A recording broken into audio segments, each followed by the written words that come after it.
All right, Nastaran Hakimi, welcome to the Next Chapter in Schools podcast. I'm your host, Peter Young. We are sponsored, as always, by Corvessa Partners. Nastaran Hakimi is the Assistant Head of School for Enrollment Management and Institutional Advancement at Boston University Academy up there in Boston. Nastaran, welcome. If you could just give us a sense of your educational journey, what you've been doing up until now, what you currently do there at Boston University Academy, and anything else you'd like us to know about yourself, and then we'll go from there. I'd be happy to. Thanks so much for having me, Peter. I'm excited to connect today. As Peter kindly said, my name is Nastaran, and I'm the Assistant Head of School at Boston University Academy. And I'll share a little bit about my path to getting to where I am today. I went to independent schools my whole life. Actually, I went to one. I went to a pre-K through 12 independent school here in Boston, Buckingham Brown and Nichols School in Cambridge. And I like to joke that I'm a lifelong tour guide because I started my reign in admissions early, probably sometime in middle school or early high school, giving tours to prospective families. I joke that at that time, I didn't know that that was like a profession that people had when they were adults later on. And I'm not sure that I had hopes and dreams of getting there one day, but mostly because I didn't know that it existed, but I was always very proud of the schools that I went to. I was a kid that liked and enjoyed school in general. And I think early on knew that I was lucky to have had the experiences that I had, mostly because of the relationships that I built with teachers and my best friends that I grew up with that are still my best friends today. So something that was really impactful for me. After I graduated from BB&N, I went to Trinity College in Hartford, Connecticut, where I continued my reign as a tour guide, working in their admission office for the first few years, just giving tours. It was a fun perk at Trinity that you actually got paid to do it there, which I wouldn't have imagined. I would have done it for free. I was an admission office sucker, I guess, but I really enjoyed it. I loved my school again, and so it was easy to represent them. And when I became a senior, I became a senior admission ambassador, I think they were called. And so I was actually conducting interviews of students applying to Trinity. I still wasn't quite thinking ahead to what that might look like for my life after college. I actually was a humanities kid, so I suspected I might take some sort of law school track because that's what people did who were history majors in college, and also recognized that I really enjoyed schools, but couldn't quite imagine myself being a teacher per se. So during my senior year, I took time to apply to both law firm jobs, thinking that I would work for a few years before going to grad school, and also jobs that came up at independent schools. I knew I wanted to go back to the Boston area. That's where all my friends and family were, and sort of decided inside that the first job I get would be the track that I take. And I ended up getting pinged by my alma mater, BB&N, to go back and work for them. They were onboarding a new head of school in their lower school. So it was perfect timing. They needed an administrative role to be sort of a jack of all trades and do whatever they needed to be done. So helping to onboard their head of school, helping with scheduling, doing like administrative assistant type things, but they also recognized that I had this admissions background. So I was helping with pre-K and kindergarten admissions as well, which is a very different world than what I'm doing today. Very cute. And so I learned a lot. And after 2 years there, my plan had been to go to grad school. And at this point, I knew that law school was not for me anymore. My love for schools had really blossomed. I knew that I was going to continue on that track. And so I applied to quite a few different education type programs. Sort of a lucky thing happened that if I had tried to plan for would not have happened. But my boss at BB&N had known the former director of admission here at BU Academy, where I currently work. And she had reached out to me to say that they had a position open in their office. I was not looking for other jobs at that point. I was planning to be a full-time student, but she did say that if I came to work for them, that they would pay for me to get my master's at Boston University, which was a perk of employment for us here. So it was an opportunity I couldn't turn down. I have a lot of terriers in my family. My parents had gone to BU. It would be keeping me local, which is not necessarily something that was in the cards, but a really great opportunity. So I actually started like at the very bottom of the ladder here at BUA. I was they called it the admissions specialist at that time, and did all of the things like scheduling, managing our tour guides, being the main greeter when families came in. I definitely had a customer service background I Mm. had in high school and college worked at City Sports when City Sports existed.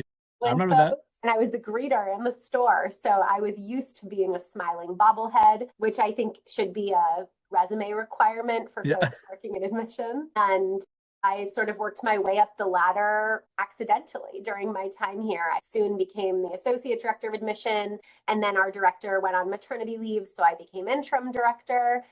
And when she came back, she did not want to go back to her director role. So she actually took another administrative position in the school, which was really amazing for me because I loved managing the admission office, our admission ambassadors. I loved my team at that point. And I stayed in that role for a few years. And then I had a really amazing mentor who was our former head of school who said to me that in order to be really successful in schools and to know that you'll always have a job, you should know how to do two things. You should know how to calculate and understand financial aid, and you should have a really strong background and understanding in budgets and just the general money of a school, and you'll always have a job. And he was like, ironically, a lot of people don't know those two things at all. And so I already was overseeing loosely our financial aid budget, so that was easy. I learned how to do that. And then I had been working at the school for a few years, and as you know, admissions is pretty cyclical. So I do the exact same thing every December 4th. So I was ready for a new challenge. And as I alluded to earlier, my employer, Boston University, does provide tuition remission. So they actually paid for me to get my MBA at Questrom School of Business here at BU, which I did in the evenings for about 2.5 years while I continued in my job. I have a little bit of PTSD when I think back on that time because it was crazy. Doing the ed school thing was super simple, streamlined. It was my bread and butter. I had never taken accounting and finance classes, so it was an educational challenge. And I was working a lot of night and weekend events. So if I wasn't in class, I was working in evening. So it was a tough few years, but probably the educational part of my life I'm the most proud of because it was the most challenging. And when I graduated, I think my now head of school, who's remarkable, probably had the sense that I was maybe feeling a little bit antsy again. I'd been here for 10 years. It is a small school in comparison to other independent schools in the area. And he very thoughtfully offered me a new role, which would be my now assistant head position. So I went from primarily managing the admission functions of the school to overseeing admissions, which is my first true love, alumni relations, marketing and communications, and I work really closely with the development team as well. And it was amazing. It worked out really well. I was very close with all of the players involved, and they were really receptive to that change, which I think is a key factor in a successful internal growth moment. And I'd already been working with them. I think there's an all hands on deck mentality here at BUA where I was already working reunions and development events and all those things. So it was natural for me to slip into that role. And I actually was able to hire a few more staff members for our team and really streamline the connection between our offices so that we have a really strategic vision for the way that we engage with all of our constituent groups here. And I manage most of the external relations of the school. So the types of language we use, the way that we are delighting our customers, just ensuring that we were using the same kind of language and that there was smooth trade-offs between our offices as folks went through the ranks of being involved in our community in different ways. Yeah, no, that makes sense. And thank you for that very thorough and detailed introduction. No, I appreciate it. Through my different conversations, it's been fascinating just to get to know everybody's story, right? As we would say, and everybody's story and journey is truly unique, and you're another good example of that. So let's dive a little bit deeper into BUA from an enrollment management. You talked about marketing, you've talked about customer service. Again, I spent 3 years up there in Cambridge, Boston. So you and I both know that there is a dearth of high quality independent schools. So I guess my question is for you all, what are you all trying to do to set yourself apart? Obviously, you have the partnership directly with BU, but either in addition to or separate from that, when you're out in the community, when you're doing your recruiting events, you don't have to give me the elevator pitch, but in general, what are the things that you find yourself doing and or saying to set yourself apart? Yeah, as you alluded to, there are a lot of independent schools in our area that are very well known, that I think have a lot of legacy to them. There's a lot of history behind them, and that is not who we are as a school. UA was founded in 1993. That's uncommon for independent schools in New England in our area. And so we actually just now have our first legacy student at the school. So we are not a school that has like fathers and grandfathers in this tradition, that actually I think helps the enrollment process a lot. And so the way that we have differentiated ourselves and our X factor is what you alluded to, our relationship with BU. I think while most schools have programs they speak to that set them apart, or they can speak to knowing and loving and caring for their students, which is all true when you're talking about the difference between independent schools and the great public schools that we have in our areas. But in terms of differentiating ourselves from other independent schools, which is often where our applicants are looking as well, we are really the only school in New England and I think in the country that has the kind of partnership with a university that we have. As dual enrollment has become more popular and families are being more open-minded to students taking classes at universities and colleges, I think that what we have had to do is make it really clear to families that we're not an early college program here at BUA. We're a 4-year high school experience with the resources of a major research university.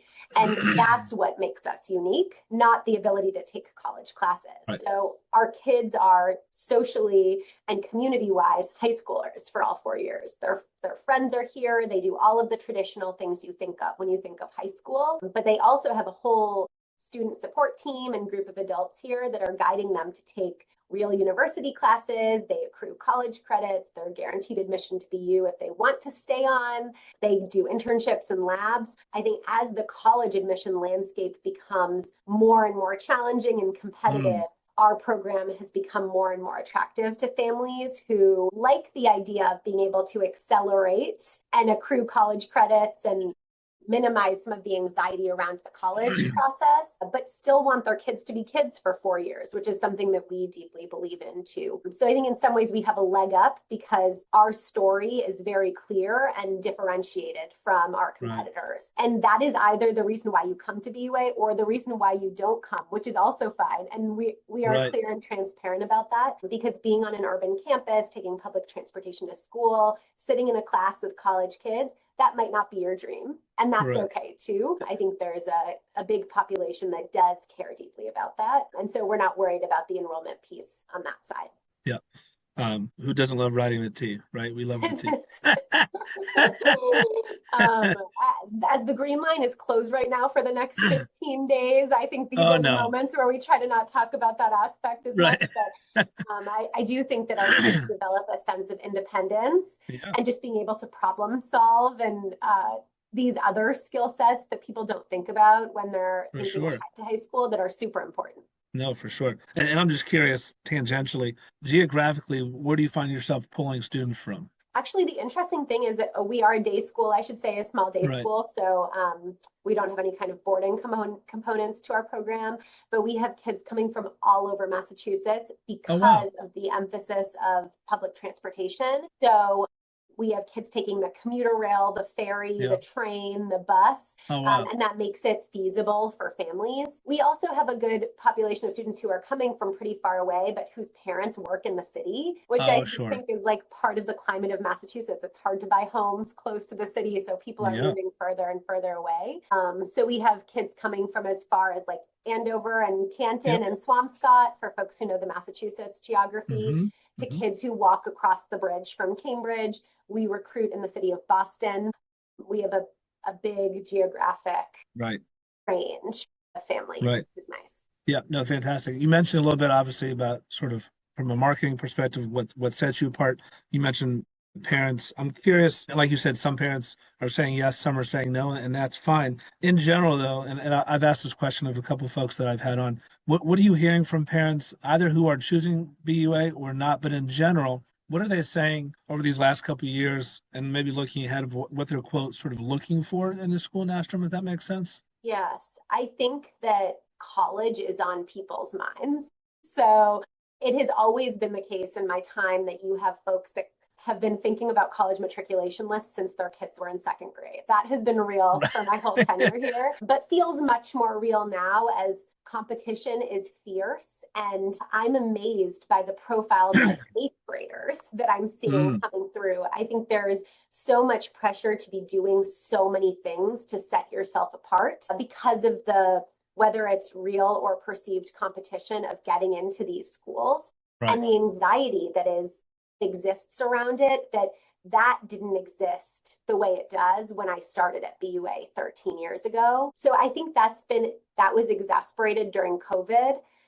In our area, much like I think across the nation, there was just such a big flock to independent schools over the last 4 or 5 years now, that families were applying. They went from applying to 3 to 5 schools for high school, if independent school was important to them, to extending their list to 10 to 12 schools, which it's insane. From my adult perspective is crazy. Like, I don't want that for anyone. Totally. But also was real as somebody who runs admission committee. We had 100 plus kids who were sitting on our wait list that we would have admitted 5 years ago. It was just the volume of applications was immense and something that all of our schools were dealing with. So while I wish the anxiety didn't exist, maybe it was for good reason, because these students who were getting offers across the board all of a sudden were not, as our schools were really fighting for a very small subset kids. So I think we've been navigating a lot of anxiety from parents and from students, and the ability that we have had at BUA to speak to our kids accruing college credits,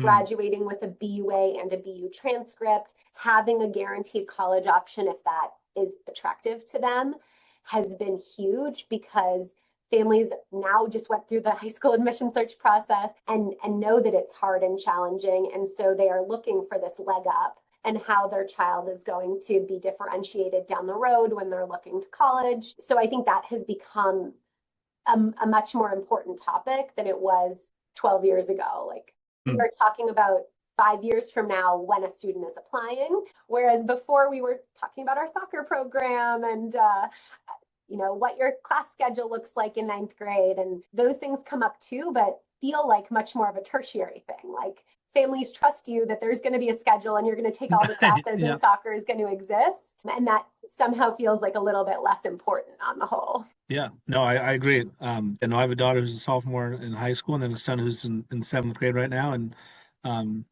we've gone on lots of college tours, not for any one specific school, but just to expose her to different types of schools, right? 1,000 plus students, 5,000, 50, whatever it may be, urban, and just driving around, because I think you're right. Kids and families, I hear families applying upwards of 20 different schools or universities. And when I applied to school, I think it was 6 to 8, right? You had like 2 reach schools, 2 quote safety schools, and then like the 3 or 4 sort of right in the middle that could go either way. Maybe you had confidence you get in, maybe you wouldn't, but and you wanted to go to those schools, right? But yeah, no, I agree with you. It's insane what the landscape looks like right now. Curious to know, you mentioned customer service. I, as a school leader myself, always enjoyed sort of the events that we would have at school. Take me through again, how are you all setting yourself apart? Obviously, open houses are a real part of what independent schools do, but I have to imagine it goes beyond just a quote open house. So what are you all doing to attract different types of events? Just walk me through what that looks like. Yeah, so I think a few different things. So in terms of the admission process, we certainly host all the events that everybody else hosts in terms of open houses and revisit days, and those are important for the purpose that they have. Yeah. We also host some special interest events here at BUA, which are curated to spotlight programs and departments that we think we're doing well in, and that we think are attractive for our applicant families and something they're interested in. So for example, we host an event in the fall called Girl Power. The history of this is that, unlike most of my peer schools, when I started at BUA, we were very boy heavy, which was not the case here in New England. Most schools were girl heavy. They were struggling to enroll boys. I could fill an entire class with boys that had perfect test scores here at BUA. And so we had a harder time with attracting and enrolling female identifying students. I could talk for another 20 minutes about why I think that's the case. That's less important. So we decided to start this event where we would invite female identifying students in our pipeline to come to campus to hear from a successful woman in STEM who's a professor at BU who would talk about her trajectory. And then they would do some robotics-based activities. They would do some fun things with our science team and really get a sense of the offerings here at BUA and how that's differentiated from other schools and the types of things they could get involved in when they were here. We had student volunteers here at BUA that would get involved in it, and also teachers, so that they would really welcome guests and make them feel like they were already part of our community. And we found that starting from the first year that we ran this event, we also made it semi-exclusive. So we capped it at 25 kids. People psychologically love the feeling of getting to do something other people don't get to do. Exclusive, right? Sure. So we would have a wait list. It would be open, but it would go to wait list within an hour of signups going out. And then students would come to campus, and right away we found that of the students that would come, that we would end up admitting to BUA, we would have almost 100% yield, which was huge. For us, we have a class of 50 freshmen coming in, so 25 girls coming to our event. If we end up admitting, 10 to 15 of them, that's a pretty significant subset of the class that we need to enroll. Right. And then we started doing other programs like that. We would do an event around visual arts, an event around our theater program, all designed to spotlight different aspects of our program and curate these unique and special days on campus where students would really feel like they were part of BUA. They would get to know our teachers and our students. They would build relationships with them. They would text. They would friend each other on Instagram, all things that are super important for middle schoolers as they're going through the process. So I think that was the way that we spotlighted our program. And then in terms of our institutional advancement team, we care deeply about getting to know our applicants early on and making sure that they know that we know them. So we keep documents of things that they share with us, and we follow up with them accordingly. So for example, I might interview somebody this afternoon who tells me that they're a ballerina and they'll be dancing in the Nutcracker in 2 months. I make a note for that with my team. We send them a handwritten card in 2 months. Lots of things like that we've put systems into place. And families often tell us that we are the only school that follows up with them in that way. We still send handwritten birthday cards to students in our admission pipeline. We follow up right away. If a family books a visit online with us, we call them within 48 hours to welcome them to BUA and to ask them if they have any questions. So we have operationalized all of our systems to be as easy as possible for families. They can book their tour at 2 a.m. online through their account, whatever is convenient for them. But it was important to us in streamlining our processes that we still maintained the touch points that we had previously. Right. So we make sure that we follow up with every family and meet them where they are and make sure that we're holding their hand through the process. Yeah, and no, that's fantastic. My whole team is sold on. So when you come for your revisit day, we are going to know who you are when you walk in the door and greet you by name, remember things about you, follow up on things. And more often than not, families tell us that that's why they enroll here, is that they enjoy that aspect and feel that that's the experience they're going to have when they're in our school. And that's something that's really important to them. Yeah, that's fantastic. I have one final question here before I give you the final word. You talked about, booking that tour at 2 a.m. I'm just curious from your perspective, from an innovation and enrollment lens, where have you seen innovation, technology, or whatnot within the world of admissions enrollment? Again, just curious to know, specifically as it relates to our work at Corvessa, and then I'll give you the last word to share with everybody how they can get in touch with you. Anything else that you'd like to say about BUA and or yourself, and then I'll thank you for your time. Thank you. I think in the world of admissions and schools in general, I'll say we can be slow to change and to adopting new things. And I think part of that is fear-oriented and liking the way that we've done things over time. And I think part of it can just be that oftentimes our bandwidth is limited. So many of our offices are short-staffed, and we're just scrambling to make ends meet in our offices, to meet our deadlines, to accommodate our families. And so the thought of considering new technology feels overwhelming because of the limited bandwidth that we have on our teams. In our office, I think we've been really lucky that we've been a little bit ahead of the curve of all of the innovations that have occurred in my time. So when I started at BUA, we were reading paper files. I mean, in the winter, we were getting thousands and thousands of envelopes that included people's application materials. It was insane. Like, thinking back, I can't believe that was only 12 years ago. But that's what offices were doing. And we were one of 3 schools in the Boston area that opted into an online application portal. We use Ravenna, which is used across the nation at many schools, and we're still using it, but we were way ahead of the curve and jumping onto that and saw the value of it. And I think it was scary. We didn't know how that was going to go for families, if they would appreciate that. But now schools can't even imagine using paper applications anymore. I mean, it's cumbersome for families, cumbersome for schools. It doesn't make sense. So I think in terms of our office, we've tried to be ahead of the curve in terms of making decisions around technology and streamlining processes as much as possible. We thought a lot about how to make sure that we're maintaining the personal touch. So as we thought about our financial aid platforms and how families could book meetings with us and book their interviews and tours, all things that used to happen because people picked up their phones during the day and called an office and hoped somebody answered when they called during their break. We were pretty quick to test out different technologies and feel comfortable. I've always had a team that was really savvy and willing to be flexible in that way. And I'm not sure if all admission offices are doing those things now, which is no, they're not. I try to encourage them as much as possible to make their lives easier. Like the work up front feels overwhelming at times, but I think ultimately it saves a lot of time and makes the experience better for your families, which is what we all want. We are, as a school, talking a lot about AI, what our AI policies are going to look like, what they look like for students versus faculty and staff. And I think in the last year, within my admission networks that I care deeply about, we've also been talking about what AI means for our admission practices.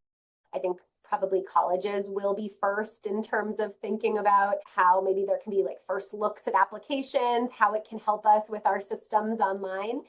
And we have not done a whole lot with that yet, but we are hoping to be ahead of the curve and thinking about ways that AI can support some of our administrative tasks while not removing the personal aspects that are really, really important to the core of who we are and important and crucial to our enrollment here at BUA. So I think more to come. I'm hoping we continue to be ahead of the curve there. And I suspect it's going to take much longer for schools across the country to feel comfortable moving forward with some of those technological pieces, but maybe internally with some of their systems in their offices, they'll feel more comfortable before they implement bigger changes across the board. Yep. And then again, to close, just to give you the final word, anything else? How can people get in touch with you? Anything else you want us to know about yourself, the school? And then again, I will thank you for your time. Yeah, thank you so much. I was excited to be here today. I love connecting with other admission folks and school people in general. I love schools if you haven't gotten that yet. So you can feel free to email me at any point. My email is on our website at buacademy.org.